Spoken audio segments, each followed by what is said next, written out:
Welcome back.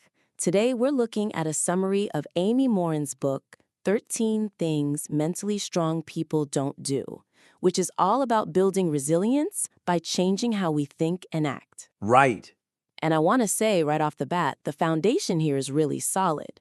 The material is strong. Oh, absolutely. Especially with the anecdotes, Jack in the school bus, Lauren and Jackie, they do a great job of illustrating these big psychological ideas. That's the heavy lifting done. For sure.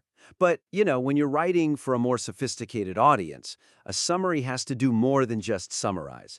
It needs to engage with the whole conversation around the work. That's a perfect lead into our first point. A truly robust summary has to anticipate and even address the debates or criticisms that already exist around the material. Exactly. It shows, the landscape. The summary's great at explaining the how-to, the 13 don'ts. But the book itself, it got some pushback, didn't it, about the language? It did, and that's the weakness here. The summary, it lacks a certain dimension because it doesn't mention the book's reception at all, specifically that frustration some readers had with terms like mentally weak. Right. And by presenting it as, this uniformly positive thing, it kind of misses a chance to tackle those reservations an expert reader might already have. It almost starts to feel a bit like a promotional piece instead of a critical review, you know? Yeah, you lose some authority if you ignore the critiques. So the suggestion is to weave that critical context right into the discussion. Acknowledge that while the strategies are powerful, the framing, the whole 13 things list, can come across as a little judgmental to some people. I think the best way to do that is right up front, not to hide it.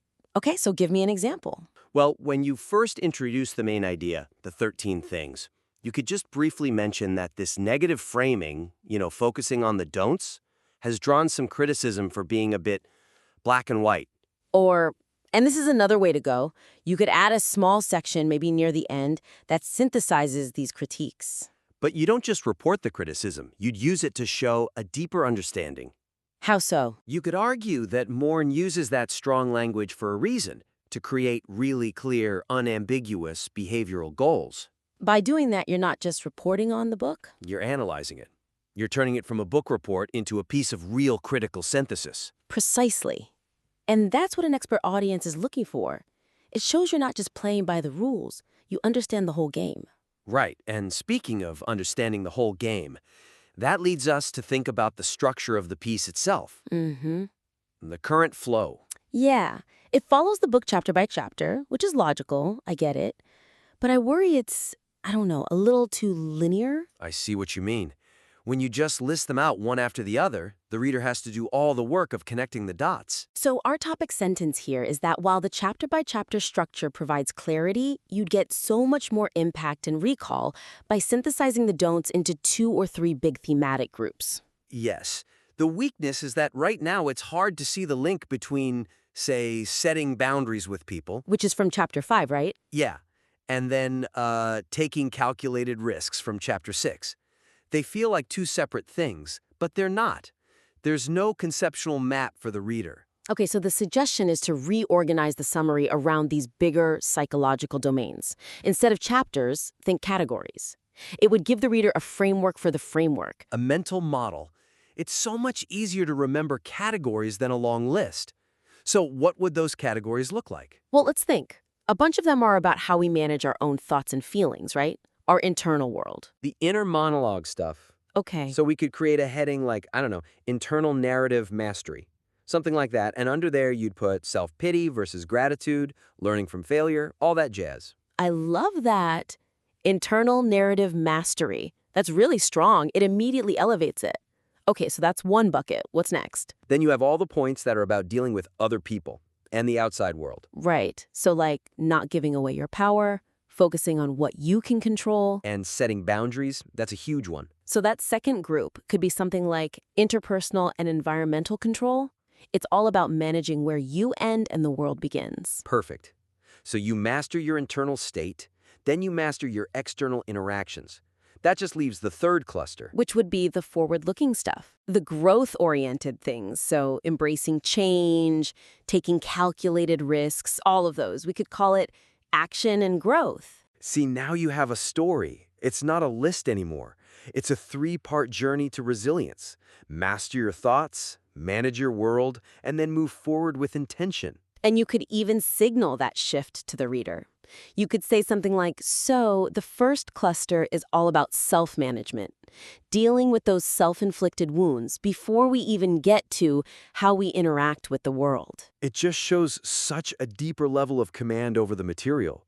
It's not a list, it's a system. And that's so much more useful. I agree. Okay, so we have context, we have structure. Let's talk about the evidence, the claims. The research shows part. Exactly.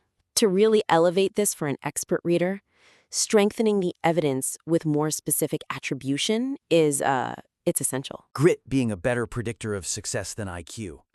The weakness is that they're just attributed to research or studies. And for an expert, that's a red flag. Their immediate question is, whose research? What study? It just weakens the scholarly feel of the whole thing.